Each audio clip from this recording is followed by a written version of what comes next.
Yo guys, it's Flo here and welcome back to Season 2, Episode 39 of the FIFA Flow Podcast. Today, we got a juicy one for you guys. Today we're gonna have post-match talks, guys, giving our thoughts on the games, because this weekend we did have some pretty juicy games, not just in the Liga, in the La Liga, but in the Premier League as well. And then we're also gonna be talking about some football news as well as transfer news, guys, so stay tuned. We're gonna have average 30 to 40 minute video, maybe even longer. But yeah, guys, if you guys haven't watched the last video, we did have a video featuring Gareth once again for the third time.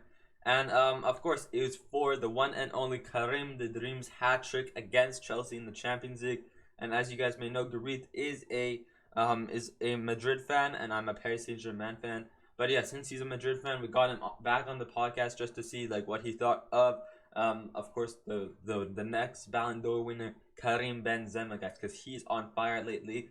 But yeah, as you guys can tell, I'm wearing a Paris Saint-Germain jersey, and this is my Lionel Messi jersey because, guys, in the league, it popped off this weekend. So we're going to talk about that.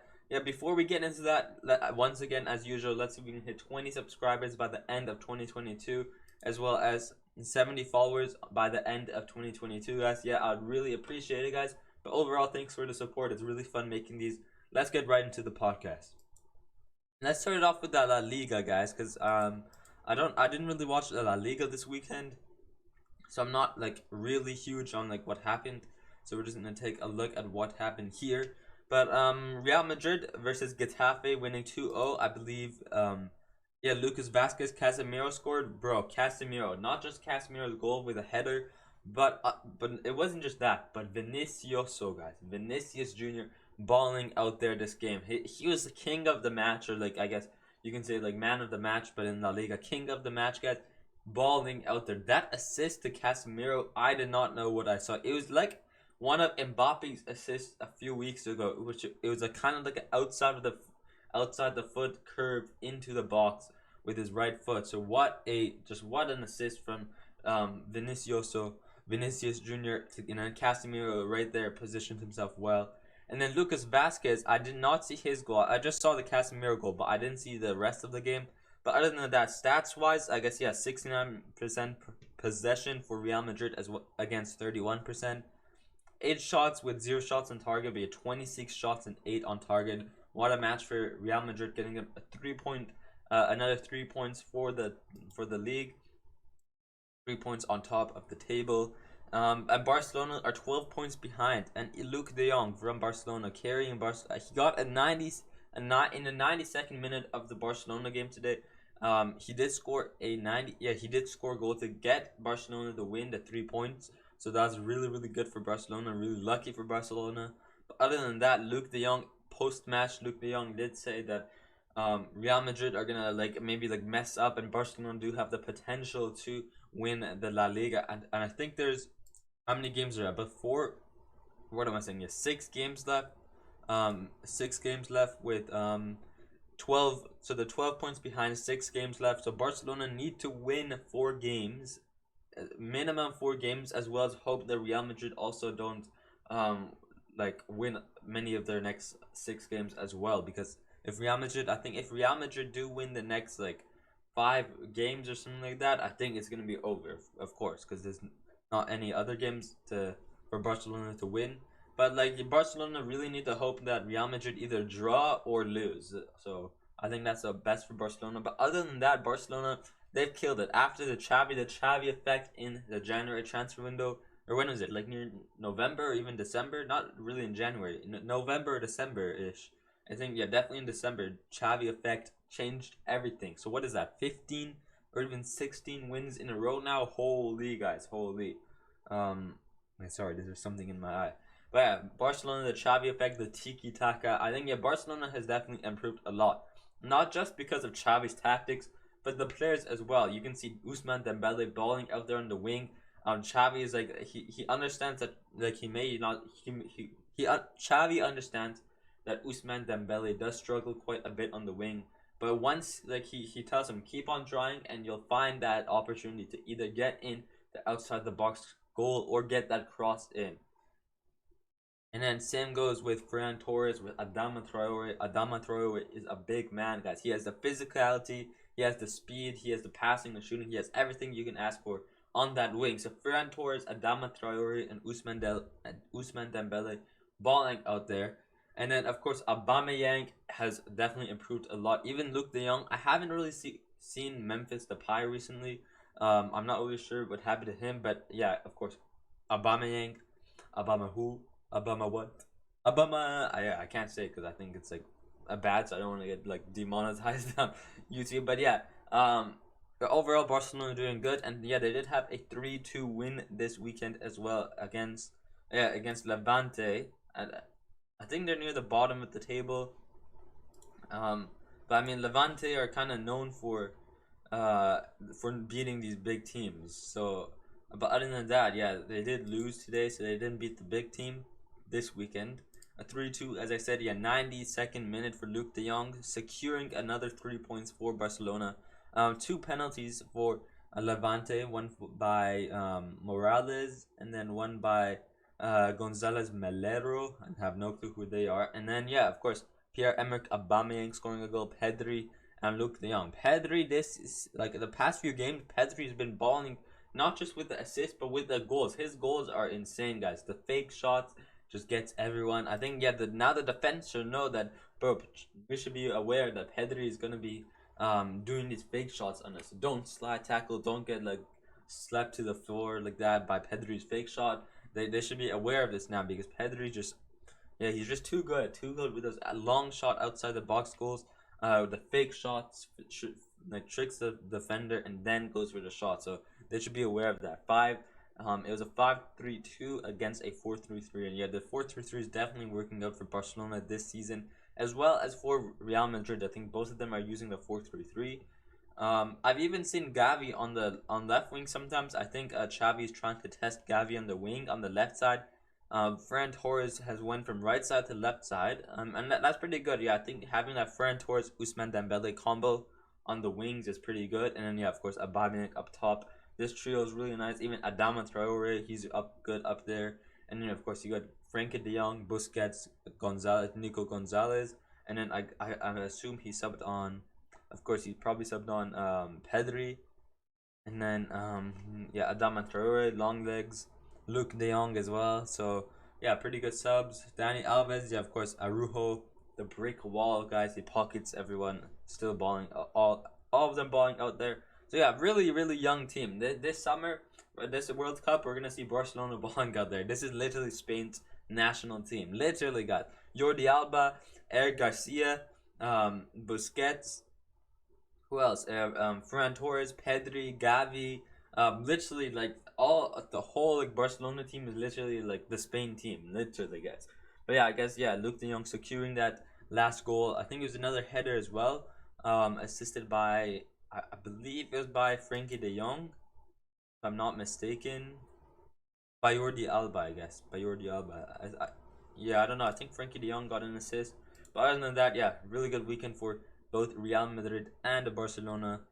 Sevilla are tied with Barcelona, so it doesn't really matter over here. I mean, you just gotta hope that Real Betis doesn't. You gotta hope the Barcelona fans gotta hope that they don't start losing and the Real Betis can like come up ahead, or even like Atletico. But still, staying in that Champions League position is the main key because yeah, this year not the best in the Europa, like not the best going down to the Europa League. So maybe next year they have another chance to win the Champions League because especially under Xavi, it might be really really different. I don't know how Xavi might play against teams like Liverpool, Manchester City, Bayern Munich, or like Liverpool, Chelsea. I don't know how, or Paris Saint-Germain. Let's see how Xavi plays against those teams with Barcelona, and with these new players, especially after the transfer window.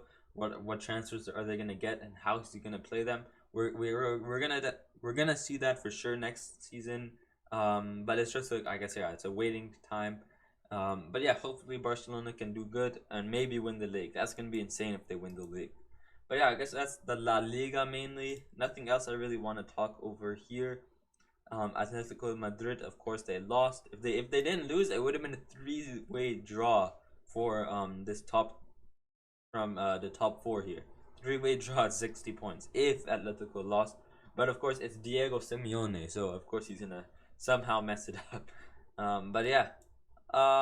Let's go to the Ligue 1, guys. What a game for Paris Saint-Germain. You can tell I'm wearing the Lionel Messi jersey because of the performance by Eminem this weekend, guys. Messi, Neymar, Mbappé, guys. 6-1 at away game in against Clermont Foot. I believe they're in 17th place now. Let's just take a quick look here. Yep, they're in 17th place, and they still hold that 17th place. But Mbappe being the top scorer in the league now, like I think he's one of the nominees for the what is it, the golden boot. So yeah, of course, Mbappe getting a hat trick out there. Neymar also getting another hat trick. Let's just go right into it so we can like look at this. So yeah, Neymar getting a hat trick of goals, and Kylian Mbappé getting a hat trick of goals. Neymar also got an assist, so Neymar got a hat trick with one assist, and Kylian Mbappe got a hat trick with one assist, and then of course the Lionel Messi got a hat trick of assists. You didn't get a hat trick of goals, a hat trick of assists. So you got 3 assists, so a hat trick of assists. What a performance by Mbappe, Neymar, and Lionel Messi, guys. I'm very, very happy from the team. Sergio Ramos also started. And I believe Pochettino probably did that because, of course, he's not getting the play time that he wanted or that he had. He was injured for most of the season, but I mean, it was an away game as well, so it's good to play Ramos on like at an away game because last week, not the best for Ramos. He did get booed at, he got whistled. So I guess over here in an away game he didn't. But yeah, I was really happy with Sergio Ramos's performance. We had Keher coming on. Yeah, Ramos and Keher a pretty good combo over there. We got Achraf Hakimi, Nunmenj, Pereira, Verratti, Idrissa Ganage, Lionel Messi, Kylian Mbappe, and Neymar up top. Now I believe, yeah, very, very. I don't know what that goal was. That's all I'm gonna say. Very, very, bro. These are world class players, my guy. World class players, and we're messing up like that against a 17th place team, guys. Hakimi tries to dribble it. Wait, was that last week? Wait, let me just make sure, just in case. Lorient. It's something like the goal. It was terrible, guys. The goal was terrible. I think, yeah, was it Hakimi's? Bro, I forgot it. It was yeah. I don't know what I'm thinking. But yeah, all I know is that goal was very, very terrible, guys. I think Hakimi passed it back to Ramos, or that was the Marquinhos one. So that was last. But all I know is, yeah, like, yeah, very, very unlucky goal, very bad defending as well. And then of course it goes like the guy just like it's Ramos and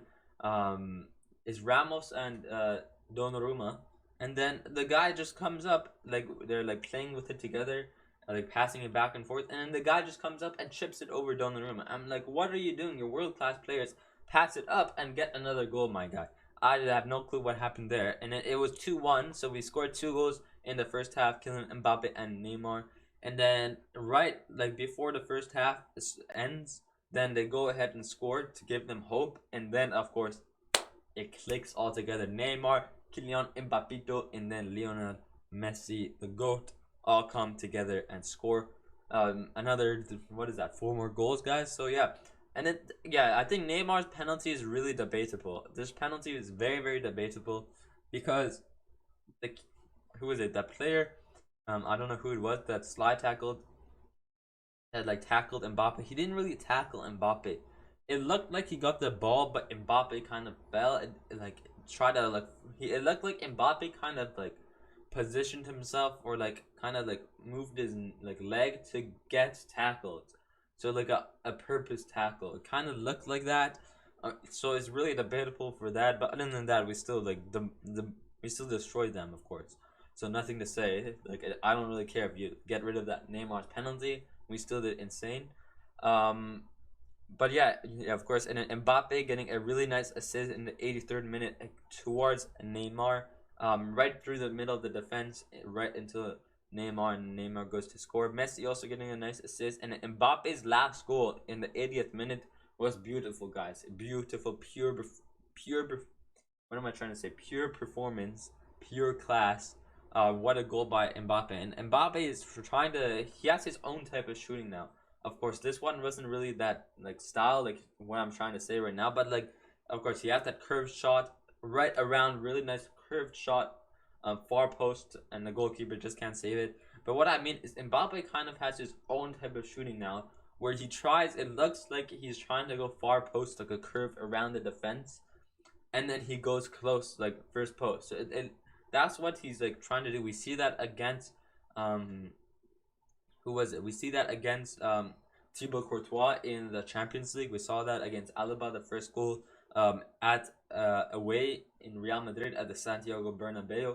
We saw that, and he, yeah, of course, it looked like he was going far post, like he was kind of like stuttering far post, and Alaba was like blocking that like path, and then he just like goes under Alaba near post. And that's what like kind of tricks the defenders. Like, oh, I'm ready to dive to the left, and he somehow goes to red. It just gets the defenders. But yeah, overall, Kylian Mbappe's like curved goals, finesse type goals, kind of like outside or to the side, is really really nice. It's insane, guys.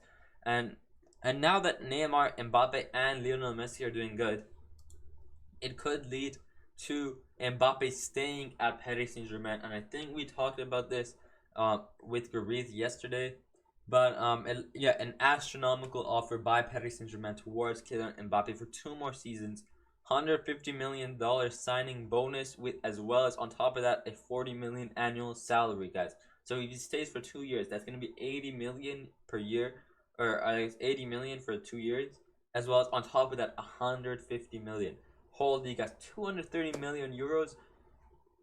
That's just crazy. But I like how we're using our oil wisely on the best player in the world.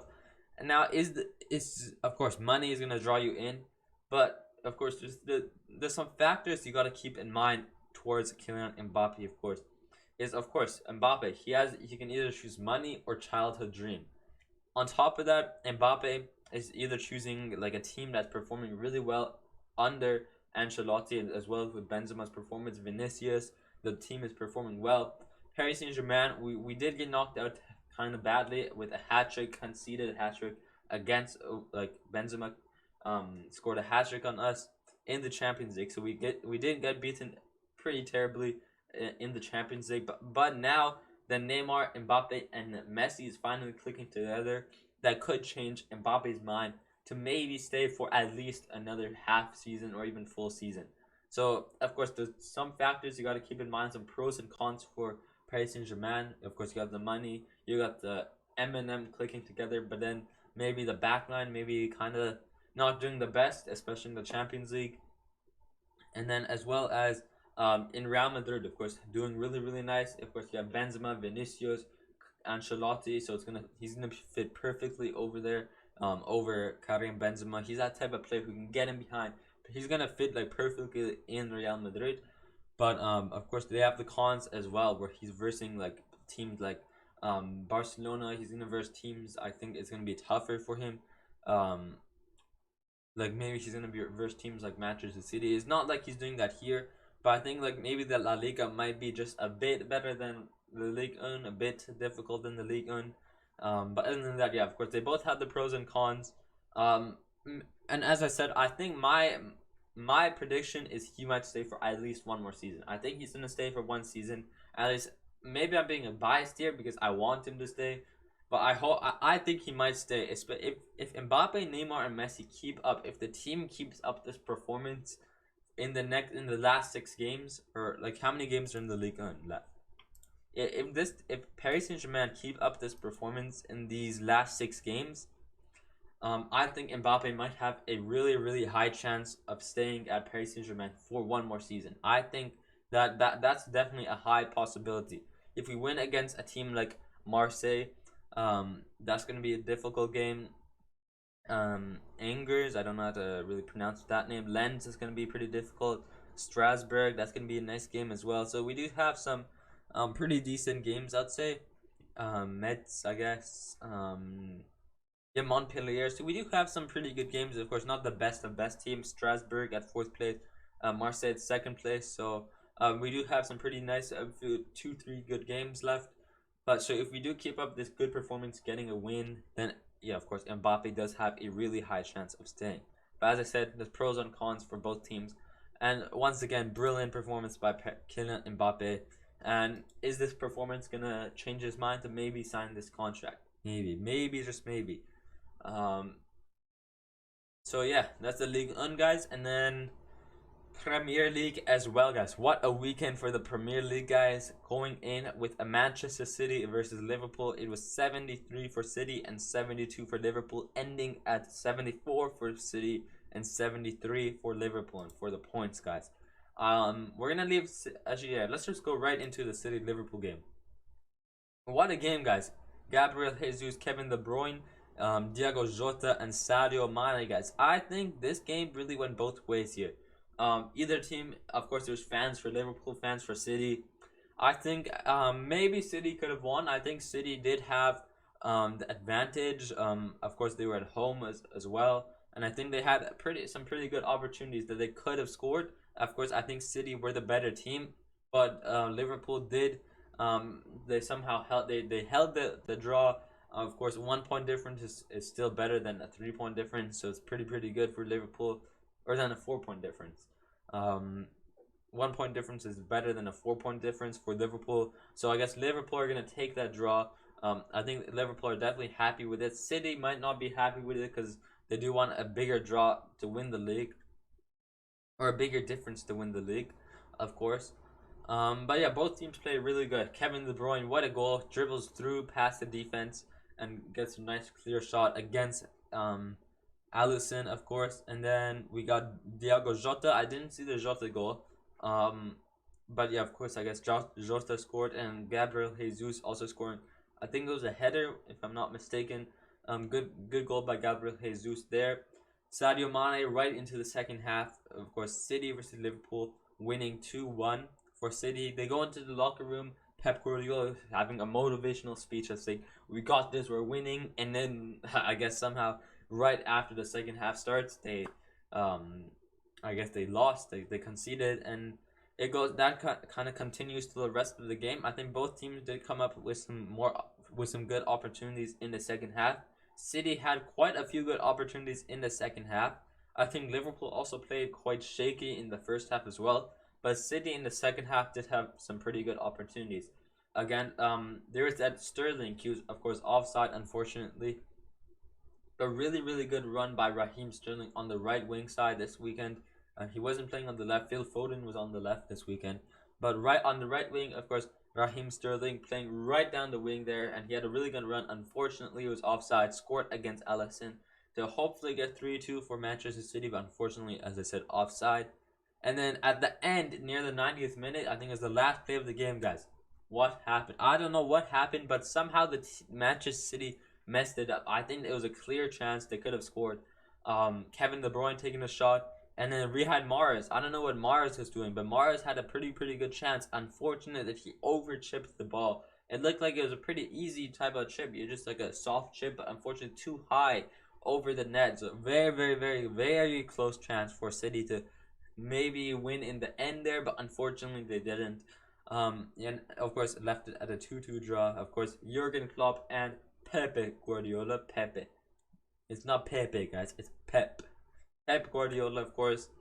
Those guys are buddies, of course. They're managers in the Bundesliga. Dortmund for Jurgen Klopp, Bayern Munich for Pep Guardiola, and then they both moved to the Premier League, and they're still friendship rivalries with Manchester City and Liverpool. So they're still very close. They came from the Bundesliga, being I guess rivals, like friendship rivals. Of course, Dortmund and Bayern coaches, and then they come here for the two of the best teams in the Premier League, and of course their friendship is really good. But of course the difference is still gonna be a 1 point difference. Maybe Liverpool can still somehow get there. I think City might win it. I mean, Pep Guardiola might play some easier. They might play easier this weekend. Like he might say oh, I'm gonna test something out, and somehow flop the Premier League win, the Premier League title.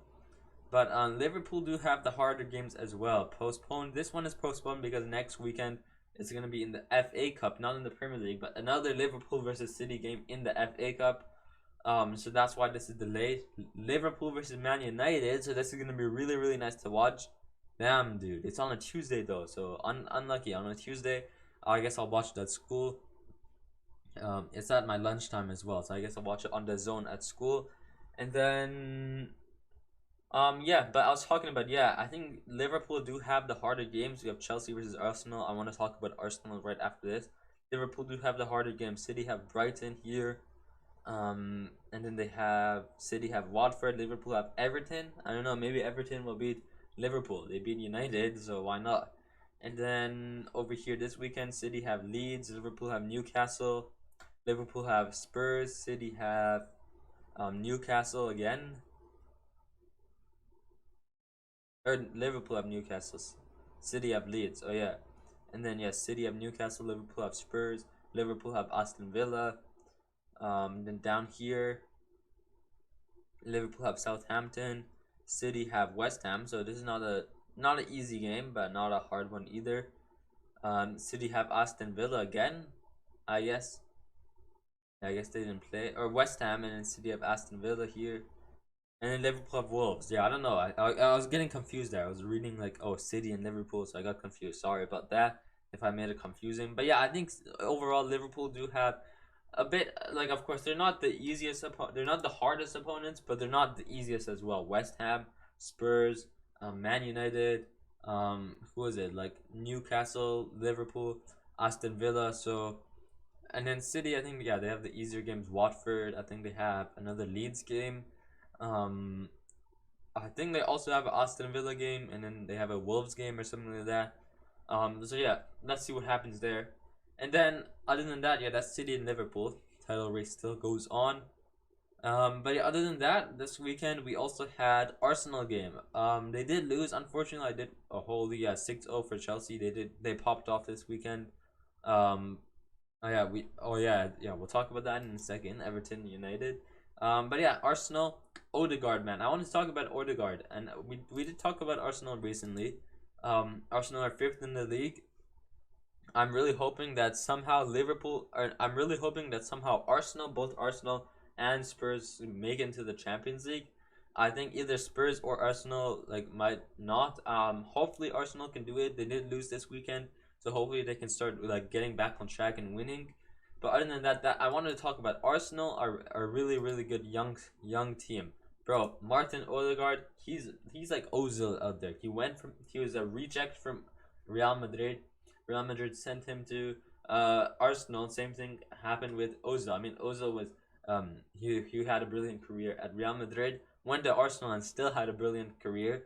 But with Martin Odegaard, he came from Real Madrid, went to Arsenal, and is still having a brilliant performance. His passing, his dribbling, his shooting, miles outside the box as well. I'm telling you, this is like 30-40 yards outside the box. What a shot, what a powerful shot. And of course they still lost, but I just want to talk about that shot. It was amazing. And Martin Odegaard himself is a really, really good, well-rounded player, and is becoming like a prime Ozil out here, guys. He's like, how old is he?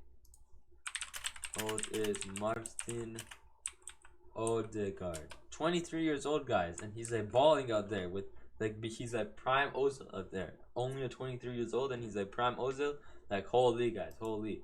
But yeah, I want to talk about that. Other than that, yeah, I saw the 6-0 Chelsea game. So yeah, Timo Werner. I know people do say that he misses those shots, but when you watch this guy, he actually creates a really, really good chances. The only reason Timo, people make fun of Timo is maybe because he plays Fortnite. He plays a bit of Fortnite and FIFA. But other than that, yeah, I think the only reason people make fun of him is because he doesn't get the goals because he's offside or unlucky. Of course, maybe saying like, oh, you're unlucky, you're hitting the post because your shots suck. But you can tell he has a clear chances. Yeah, maybe his shots, he can get them more accurate, in the back of the net rather than the post. But other than that, you can tell he makes really good runs, makes really good opportunities against the goalkeeper, one-on-ones with the goalkeeper. And he did hit the bar a few times here. He got his 2 goals. So that's what I wanted to say there. And then, yeah, guys, I'm just gonna leave this on the screen and walk away. I'm just gonna walk away, guys. But what am I seeing here, guys? What? Bro, Everton win against Manchester United. 17th place team almost in the relegation get beaten against Manchester United. Cristiano Ronaldo, does get injured. He's bleeding on his leg, and it did look pretty bad. And then at the end of the game, an Everton fan goes up to Ronaldo and like ask for his jersey, like, "Oh, can I get a picture or something?" And then Ronaldo, right on the ground. Oops, kind of hit myself. Ronaldo, bang, right onto the ground, smashes his phone, and then Ronaldo goes out to say, Ronaldo, what is it? Instagram. Ronaldo goes out to say like, "Oh, I'm sorry for my actions. I want to, yeah, here. I would like to apologize my outburst, and if possible, I would like to invite this supporter to watch a game at Old Trafford as a sign of fair play and sportsmanship. Nevertheless, we have to be respectful, patient, and set the example for all the youngsters who love the beautiful game." And of course, yeah, he slapped the guy's phone. He's really young, and then like now his mom is saying like that kid's mother is saying like, "Oh, this is abuse. Like I want to sue Ronaldo or something." He wants to sue Ronaldo. I had to. Or yeah, something like that. But yeah, I don't know. Ronaldo's definitely having a tough time at Manchester United. We're gonna talk about some transfer news that kind of links to Man United. That might like tempt Ronaldo to stay, but yeah, really really bad from Manchester United, and that puts Man United at 51 points, tied with West Ham, and still one game behind. So if they do win, they could be at 54 points, tied with Arsenal. Arsenal are also 2 games behind. But yeah, a lot of the games, a lot of the teams are a few games behind because of COVID. COVID definitely hit a lot in the start of the season, which delayed quite a few games, as well as there's of course domestic cups as well. But yeah, and then yeah, of course Everton still keeping that 4 point difference now. That win got them a 4 point difference, which is pretty good for Everton now. So yeah, that's the Premier League. That's really the post-match games. Let's talk about some transfer news, guys. So of course I wanted to talk about here, which might tempt Ronaldo to stay.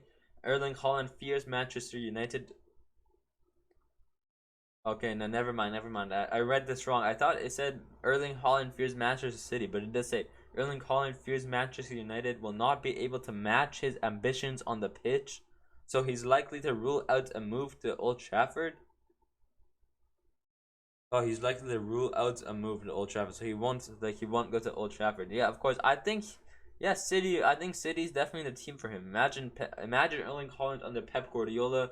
I think there's also City are definitely what's his name? He scored today. Gabriel Jesus might leave this summer, so Erling Haaland, they definitely need to find a replacement. City, Pep Guardiola definitely need to find a replacement, and Erling Haaland might be that guy. So Erling Haaland, he's definitely gonna be like a baller out there in the Premier League as well, banging those goals, physical man. Imagine Erling Haaland against Van Dijk. I'm kind of ready. I'm really down to see that Erling Haaland against Van Dijk, and Erling Haaland against 80 million fridge Harry Maguire. But yeah, yeah, that's Erling Haaland. Of course, there's Mohamed Salah. There are many things people do not know about it. Will it be sorted? I can say yes and I can say no. I have said many times before what I want. So Mohamed Salah on a potential renewal on his Liverpool contract. Yeah, he's definitely doing good. And there was something I wanted to say about Liverpool or about Mohamed Salah. There's someone like on Twitter. I saw like they said like, oh, or like I think it was Sky Sports that said Mohamed Salah has not scored since February. Why is this like said about Mohamed Salah? Mohamed Salah has not scored any like home games or like any games for Liverpool against February or something like that. Why are they saying this against Mohamed Salah, but they're not saying this for Harry Maguire? Is this because like Maguire is like English? Is it because like I'm not trying to be racist here, but like is it because like he's from England, or is he like I guess like white? I mean like Mohamed Salah, because he's Egyptian, maybe that's why, or like he's like there, like oh his race is different, I guess something like that. Is it because of that? Is it because like oh it's like Harry Maguire and stuff? Like just overall, the English league is so overrated. I think there was one guy in the Premier League, one of the commentators said like, oh, Lewandowski and like Benzema, those two are on a whole other level. Those two are on the level of Harry Maguire. Like, bro, where is Harry Maguire related to Benzema and Lewandowski's level, guys? Literally nowhere, guys. And like there's just so much going on in the Premier League. Like, they just promoted so much, like, oh, like, we're the best league. Literally, they're not even the best league. People say, like, all the time, like, oh, Premier League is the best league because we have the strongest teams and everything. Literally, the only two teams right now is Liverpool and City, guys. Like, of course, United are in the mud. Everton are almost in relegation. And then, like, you Arsenal and City are doing better than Man United. Somehow, Man United have Cristiano Ronaldo. They got Pogba. They got, like, Sancho. They got Rashford. They got Cavani. They have these world class players, and they're doing worse than Arsenal and Spurs. And somehow, the people are still saying that the Premier League is better, is the best league in the world. Even the La Liga, I think La Liga and Ligue 1 are doing better right now than the Premier League. I think they're the more like the better league in my opinion. I think Bundesliga is the farmers league for sure. Like Ligue 1 is definitely not a farmers league. Ligue 1 is a physical league. I guess the Premier League is the overrated league, and La Liga is the tactical league. Bundesliga is the farmers league for sure. But like, yeah, overall, I just want to say, like, there's so many underrated teams in La Liga as well as in the Ligue 1 that like are not being appreciated, and especially in the La Liga now, especially that Benzema is being more like known out there in the world, is people are starting to look at the La Liga more now because of Benzema's like form right now, getting these hat tricks in the Champions League. So yeah, the Premier League overall is so overrated. Like, I just don't know why. But yeah, that's all. This whole conversation started because of this is like saying this thing of someone saying like, oh, Mohamed Salah hasn't scored since February. Like, say that about Harry Kane, man, literally. But yeah, that is that. Yeah, we talked about the Mbappe extension. 33-year-old Robert Lewandowski will demand a 3-year contract if a move to Barcelona is to be made this summer. Okay, so looks like Robert Lewandowski, Rob Balendowski, is gonna be a demanded. He wants to demand a 3-year contract at Barcelona if Barcelona do want to sign. And it's going to be really tough for Barcelona because Barcelona need to make some smart transfers this summer. Xavi needs to make some smart transfer plays this summer. Is he gonna keep Aubameyang, or is Aubameyang just like a temporary replacement? Is he gonna sign Paulo Dybala? Is he gonna sign Chiesa? Is he gonna sign Antonio Rudiger? Is he gonna sign Azpilicueta? Is he gonna sign Lewandowski? Maybe like a new back line, maybe new the left back, new right back, a new center defensive mid. Of course, they signed Frank Kessié coming this summer, so that's going to be really good for them. But other than that, they need to really use their money wisely now, especially because they're in the debt, the $1 billion debt. They're definitely coming out of that debt, but other than that, they still need to be wiser with their money now. So, like, is Lewandowski going to be the play? They're going to need to have the funds to support him for 3 years, of course, and he's a world-class player, so he's going to be demanding for the money as well. So, yeah, they definitely need to be smart. So maybe it might happen, maybe not. Other than that, let's see what else. Bayern had a meeting today with Mino Riallo for talks over the double signing of Ryan Gravenberch and Nassari Maruzio. I guess, yeah, he's what's that? Turkey. I think he's Turkish, if I'm not mistaken. But yeah, both players are really close to joining the Bavarian club. So damn, Bayern. These two players, the Bayern, Gravenberch, really really good. Yeah, I think the only problem with Bayern Munich is the backline, maybe the midfield as well. They do have Kimmich, of course, but I think he's a central attacking mid. This Nusair guy, as well as Gravenberch, more like a box-to-box type player. That might not be bad for Bayern Munich. I think they need a center back or maybe like a left back, right back. I think that's the only thing that Bayern are kind of struggling on. But I think overall the Bundesliga, they may be the Farmers League, but Bundesliga in general they're definitely more like an attacking league. Of course, they're very very attacking, very high press attacking. So, yeah, Manchester United are prepared to smash their transfer record to sign West Ham star Declan Rice. A fee of around 120 million has been mooted for the English international. Damn, 120 million euros or pounds is that? 120 million pounds. That's quite a lot. Of course, let's hope it doesn't go to waste like some other 80 million fridge players, aka Harry Maguire. But I don't know. Yeah, Declan Rice is definitely for the international team. He's definitely really good center defensive mid box to box type player. So that'll be really interesting to see him at Manchester United next season. Then yeah, I don't know. There's nothing really I want to talk about here. We talked about Pep Guardiola maybe going to Brazil after the 2022 World Cup at Qatar. UEFA have announced this. Oh yeah. Okay, so UEFA have announced this implementation of a new financial fair play system. There is no salary cap, but clubs will no longer be able to spend more than 70% of their revenues. Okay, so that's gonna be interesting for teams like for oil teams like Manchester City and Paris Saint Germain guys. Oh no, I don't know. I really want to use the Paris Saint Germain money to buy some new players this summer, like some new like left back, right back, or some new or not right back, some new wingers and midfielders. I want to spend 100% of our revenues. But yeah, unfortunate that this happened. I guess maybe it's fortunate. I guess this is a really good.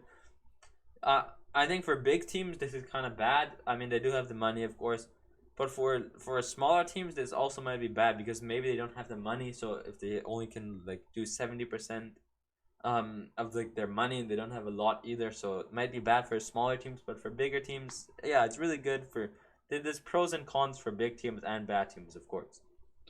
So yeah, that is that. Arsenal are mulling over a move to sign former Tottenham star Gareth Bale as a free agent this summer, I believe. What's his name? I forgot his name. Asensio, was it Asensio or Eden Hazard was also linked? Yeah, I think it's Eden Hazard was also linked on a transfer to Arsenal as well. So that's gonna be pretty good for Arsenal if Bale and Eden Hazard are pretty fit next season as well.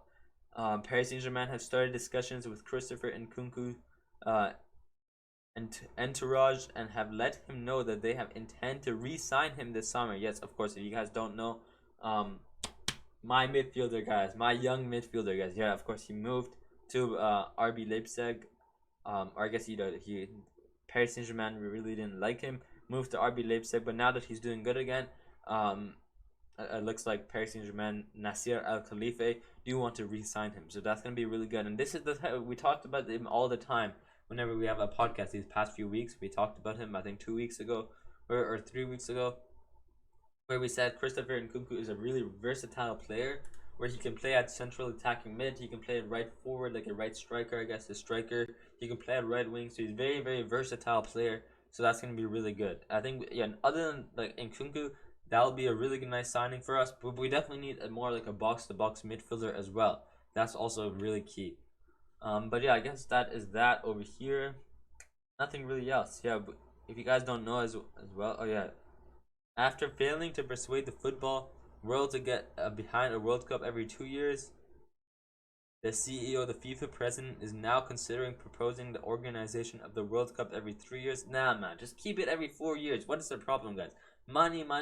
Oh yeah, we want it 3 years, and then we now every 3 years, so we can have like more money coming in, bro. Just leave it at 4 years. That's what makes it more like more like interesting, more like fun because like oh 4 years old, and then we have to wait, and then oh it's like so fun, like oh let's go like they want like the hype builds up in the 4 years, so that's what makes it like the World Cup like beautiful. That's what makes it beautiful. I believe also as well is in the World Cup. I believe that in the World Cup, I don't know. I think that FIFA are considering making it instead of 90 minutes, they're considering making it 100 minutes. So that's gonna be quite interesting. I don't know. Just make it 90 minutes, man. They're saying like, bro, we're not gonna see players running. We're gonna see players, not even players walking. We're gonna see players crawling because it's gonna be 100 minutes, dude. Like what the heck? And then and then that yeah, they're saying like 100 minutes. So like like if it's 100, of course, if it's 90 minutes, it's a less time for like opposing team to score. But if it's 100 minutes, there's gonna be more time for the opposing team to score. So they say like, oh, if there's more time for the opposing team to score, the other team won't hold the ball as much and they'll try to score a goal. But yeah, I guess that's why. Talking about like game changers, the Premier League have also made. I think next season they're gonna be making like the amount of subs from 3 to 5 substitutes, so that's gonna be pretty good. The lower division or the lower like rated teams are not gonna be liking that because they don't have like many subs. But teams like Manchester City, Manchester United, Liverpool, they're gonna be putting on a lot of players, like a lot of these like extra players, these substitute players on, so which is pretty good. So more game time as well as more game time for those players who I guess don't play as much. They can get subbed on more as well. And then, of course, Manchester United are still expected to speak to Mario Pochettino this week, but it's likely to tell him that he has not got the job. And I'm pretty happy. I think Pochettino recently has been pretty good for Paris Saint-Germain. Hopefully, he can keep that up in the last 6 games to prove his role as the Paris Saint-Germain manager. But other than that, yeah, I think that's pretty much all I wanted to talk about here. Yeah, this is getting quite old. We talked about this before. And then anything by Fabrizio Romano, here we go, the here we go guy. Nothing from him. So yeah, I think that's gonna be pretty much all, guys. Yeah. If you guys enjoyed, oh wait, did I see PSG here? No, I did not see PSG. But yeah, I think that's gonna be pretty much all, guys. If you guys enjoyed, if you guys went on to enjoy today's video, hit that like button, hit that subscribe button, and hit that bell, guys, so you don't miss out on any more videos. I still don't know why. Alright, there we go. It's updated. I forgot to put the thumbnail for my last video with Gariz, but yeah, there we go. It's updated. But yeah, guys, that's gonna be pretty much all. Let's see if we can hit 20 subscribers by the end of 2022, as well as 70 followers by the end of 2022 on the Instagram. The Instagram will be linked down below. But other than that, yeah, guys, go follow it. I'll let you guys know what I'll be posting. Other than that, I think I'll be posting next week. I think we have some pretty good games. Yeah, we got what is it? The Liverpool versus United is on a Tuesday. But we got another City versus Liverpool game, some pretty good games, Marseille versus PSG. So yeah, I'll let you guys know on the Instagram. Link will be down below. For now, stay positive, stay good, and I'll see you later. Peace.